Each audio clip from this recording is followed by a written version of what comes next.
Salam sejahtera.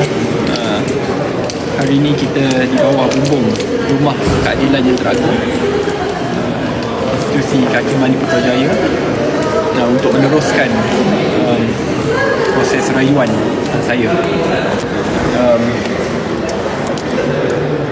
I look forward to have my day in court.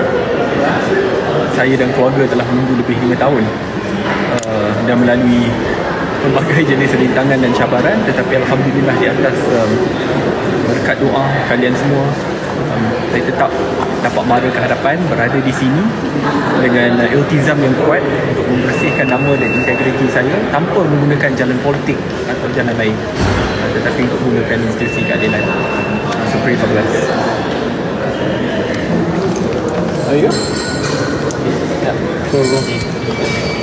Okay, so sekarang kita tengah tunggu untuk ruang lah untuk masuk. Dalam lebih kurang 10 minit lagi kita akan adakan sidang media.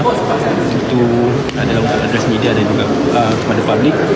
Lepas tu baru kita dibenarkan masuk dan saya akan iringi kepada masuk dan sebagainya. Kita akan memulai pembicaraan ni. Masih lagi dapatkan pengesahan dari pegawai mahkamah lebih kurang pukul 9 nanti. Dan nanti kita akan masuklah. Apa keputusan ataupun update daripada kamar nombor 4 saya akan bagi tahu.